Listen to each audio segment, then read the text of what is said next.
Assalamualaikum warahmatullahi wabarakatuh. Halo teman-teman, kembali lagi bersama saya Siti Maria dari kampus Universitas Swadaya Gunung Jati. Oke teman-teman, di sini saya akan sedikit mengulas tentang riwayat singkat terjadinya Desa Luragung, di mana dari cerita tersebut di mana sih letak unsur sastranya atau unsur pendidikannya atau dan juga tentang masalah pandemi di era sekarang, bagaimana dampaknya terhadap kebudayaan di Indonesia. Oke, jadi teman-teman, Desa Luragung merupakan salah satu desa yang berada di Kabupaten Kuningan, tepatnya terletak di Kuningan Timur.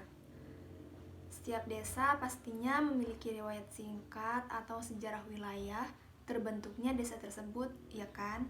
Pasti di desa teman-teman juga sama, ada sejarahnya. Termasuk juga Desa Luragung yang saat ini kita bahas.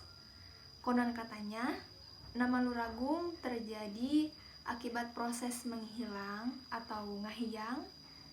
Dengan kata lain, menurut bahasa Sunda, ngelurkeun atau lur. Sedangkan agungnya sendiri dari buyut agung. Maka akhirnya terjadilah nama Luragung. Hal ini terjadi karena pada awalnya seorang kakak, yaitu Buyut Agung, mencintai adiknya yang bernama Buyut Rangga Kencanawati. Cerita lengkapnya teman-teman bisa akses di website Desa Luragung, Kabupaten Kuningan. Nah teman-teman, pada cerita tersebut kita dapat menganalisis unsur sastra yang terdapat pada riwayat singkat terjadinya Luragung. Seperti dalam kutipan, setelah hadir adik kandungnya sendiri, lama-kelamaan Buyut Rangga Kencana menaruh hati atau jatuh cinta pada adiknya sendiri. Dan pada akhirnya perasaan itu diungkapkan pada adiknya.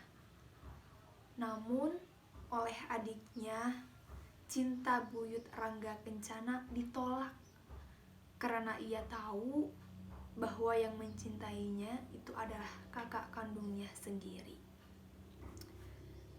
Nah teman-teman, kutipan tersebut mengandung hal yang dramatis. Dalam kehidupan, hal tersebut mustahil terjadi. Namun pada kenyataannya, mencintai adik sendiri sudah terjadi pada masa lampau. Kejadian tersebut memang sangat membingungkan teman-teman. Di sisi lain, cinta bisa hadir tanpa alasan, bahkan tidak melihat siapa yang kita cintai. Namun menurut adat dan norma yang berlaku, hal tersebut telah menyalahi aturan, sehingga cinta terlarang tersebut tidak boleh dilanjutkan. Selanjutnya teman-teman ada kutipan seperti ini. Sesudah cintanya ditolak, untuk beberapa lama Buyut Rangga Kencana bertapa di Galuh untuk merenungkan bahwa ia betul-betul sangat mencintai adik kandungnya.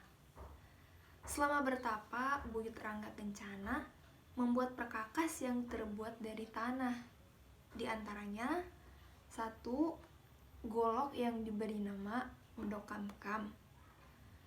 Dan yang kedua, keris yang diberi nama keris pancaroba bereluk 5. Nah teman-teman, kutipan di atas menjelaskan betapa besar cinta seorang Buyut Rangga Kencana kepada adiknya sampai ia rela bertapa di Galuh.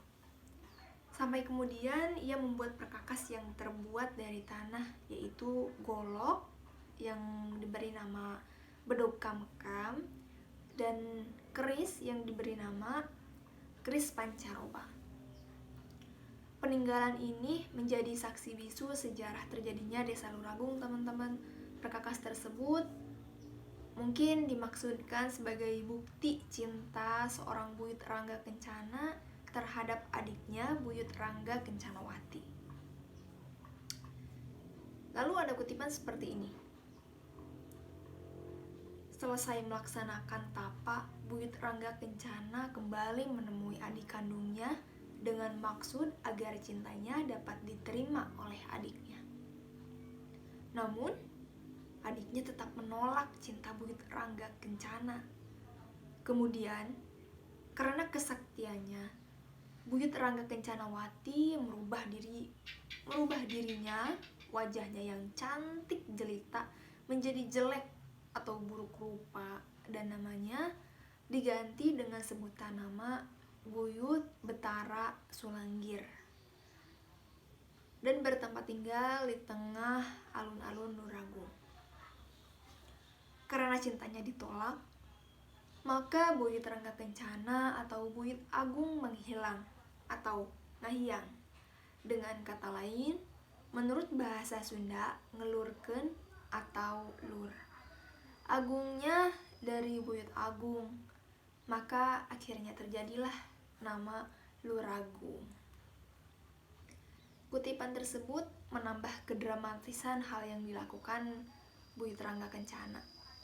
Seorang adik yang berparas cantik rela mengubah wajahnya menjadi buruk rupa hanya karena kakaknya yang mencintainya. Namun, ternyata jika kecintaan hanya berdasar pada paras yang cantik, tidak akan bertahan lama. Sehingga Buyut Rangga Kencana meninggalkan adiknya dengan paras buruk rupa. Kemudian terjadilah nama Luragung akibat dari menghilangnya Buyut Agung, atau istilah dari zaman sekarang, ngeghosting. Selanjutnya ada kutipan seperti ini. Buyut Rangga Kencana mempunyai peliharaan binatang, di antaranya 1. Kuda sembrani, 2. Kerbau atau penggembalanya Aki Teka dan Nini Teki. Yang ketiga, ayam. Pada zaman dahulu memang sedikit sekali ilmu pendidikan. Namun, terlepas dari pernyataan itu, Buyut Rangga Kencana juga mempunyai peliharaan kuda sembrani, kerbau, dan ayam. Ini merupakan satu hal yang menjadi unsur pendidikan karena ia mampu memelihara bahkan mengendarai kuda sembrani tersebut. Pendidikan pada masa dulu dengan masa sekarang memang beda. Pada masa sekarang terikat pada lembaga formal seperti sekolah dan perguruan tinggi. Tapi pada masa dulu, bisa memelihara dan mengendarai kuda merupakan kemampuan yang luar biasa. Selanjutnya ada kutipan seperti ini. Buyut Rangga Kencana membuat perkakas yang terbuat dari tanah, diantaranya golok yang diberi nama Belukangkam dan keris yang diberi nama keris pancaroba bereluk 5. Hal ini menjadi pusat perhatian dalam unsur pendidikan. Ia bisa membuat perkakas yang terbuat dari tanah. Mungkin jika dibandingkan dengan era modern, hal seperti ini menjadi keahlian khusus para pengrajin golok dan keris.